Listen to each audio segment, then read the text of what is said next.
Video کو آخر تک دیکھیے گا اور پسند آئے تو لائک کیجیے گا، شیئر کیجیے گا اور چینل کو سبسکرائب کیجیے گا۔ آپ کا ویڈیو کو لائک اور شیئر کرنا ہمارا حوصلہ بڑھاتا ہے۔ ناظرین، انسان دو چیزوں سے مل کر بنا ہے، ایک ظاہری جسم جو ہمیں نظر آ رہا ہے اور ایک روح جو نظر نہیں آ رہی۔ نہ اسے ظاہری آنکھ دیکھ سکتی ہے اور نہ ہاتھ اسے چھو سکتے ہیں۔ یہ روح اللہ کا امر ہے اور اس کا تعلق عالم غیب سے ہے۔ یہ روح جب جسم سے الگ ہو جائے تو جسم کو موت آ جاتی ہے اور کچھ ہی دن بعد جسم بھی گلنے سڑنے لگ جاتا ہے۔ یہ روح ہی انسان کا اصل وجود ہے، کیونکہ ظاہری جسم نے ایک دن مٹی میں جانا ہے، مگر اس روح نے فنا نہیں ہونا۔ یہ وہ روح ہے جو شریعت، طریقت، حقیقت، قرب الہی اور معرفت الہی کی منزل طے کرتی کرتی ایک دن دیدار الہی تک پہنچتی ہے۔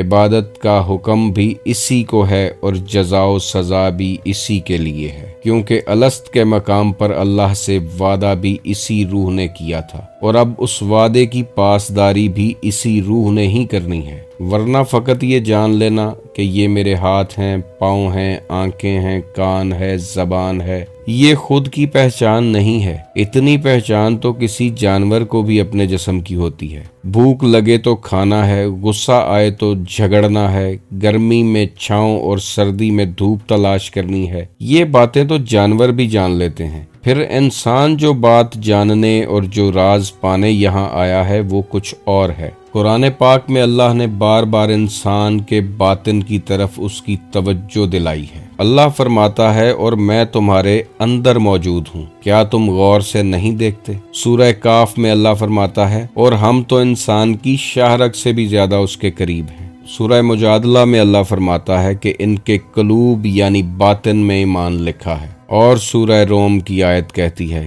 کیا وہ اپنے اندر فکر نہیں کرتے؟ ایسی بہت سی آیات اور احادیث ہیں جن میں انسان کے باطن یا قلب کی طرف توجہ دلائی گئی ہے۔ اللہ کا راز بھی انسان کے باطن میں ہی ہے اور شیاطین بھی انسان کے باطن میں ہی وسوسے ڈالتے ہیں۔ حضرت علی علیہ السلام کا قول ہے کہ انسان سوچتا ہے کہ اس کا جسم چھوٹا سا ہے، جبکہ اس کے اندر ایک بہت بڑا جہان آباد ہے جس کی انسان کو خبر نہیں۔ انسان جتنا چاہے جنگل، پہاڑ، ویرانے، کریا کریا، گلی گلی پھر لے، اللہ تک پہنچنے کے لیے اسے اپنے اندر ہی ڈوبنا پڑے گا۔ اللہ کا راز انسان کے اندر اس کی روح کی گہرائیوں میں دفن ہے۔ جس نے یہ راز پا لیا وہ سکون حقیقی کا حقدار بن گیا اور خوشی و غم، گناہ و ثواب، حیات و موت اور ہر طرح کے امتیاز سے آزاد ہو گیا۔ انسان کی ہر ممکن کوشش ہونی چاہیے کہ وہ ذات باری تعالیٰ تک پہنچ سکے، اللہ کے انوار و تجلیات کا مشاہدہ کر سکے۔ ایک اور حدیث آپ لوگوں نے سن رکھی ہوگی کہ قلب مومن بیت اللہ،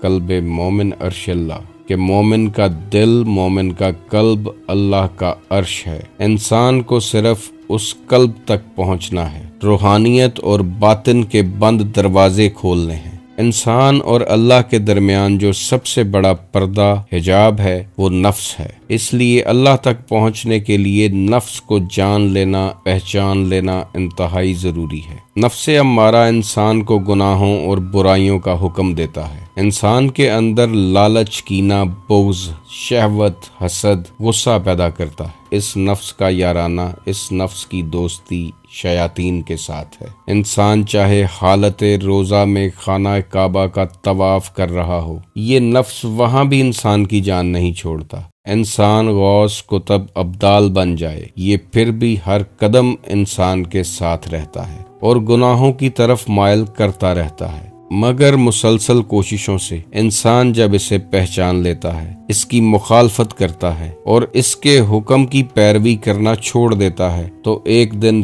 تھک ہار کے یہ نفس بھی کلمہ حق پڑھ لیتا ہے اور مسلمان ہو جاتا ہے۔ اس مقام پر یہ نفس امارہ تابع ہو جاتا ہے اور سکون اور اطمینان کی حالت میں چلا جاتا ہے۔ اس حالت میں اس نفس کو نفس مطمئنہ کہتے ہیں۔ اسی نفس پر پھر الہامات ربانی کا نزول شروع ہو جاتا ہے۔ اللہ کا نور انسان کو اپنے قلب میں دکھائی دیتا ہے، اسی لیے اولیاء اللہ ہمیشہ اپنے قلب کی طرف متوجہ رہتے ہیں۔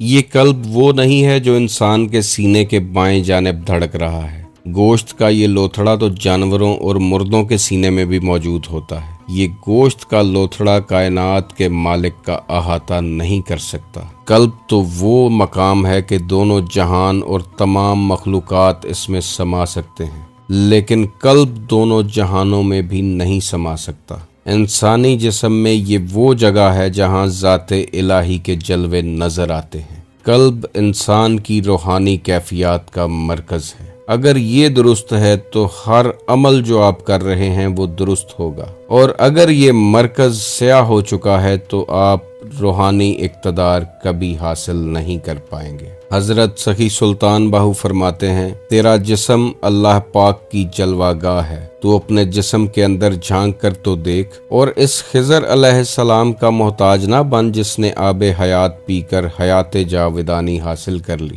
کیونکہ تیرے اندر تو عشق الہی کا آب حیات پہلے سے موجود ہے۔ اپنے اندر عشق کا چراغ روشن کر، شاید تجھے کھوئی ہوئی امانت مل جائے جو تیرے دل کے اندر ازل سے پوشیدہ ہے۔ ناظرین، معرفت الہی کی سب سے پہلی مشق یہ ہے کہ اپنے قلب کا زنگ اتارنا ہے۔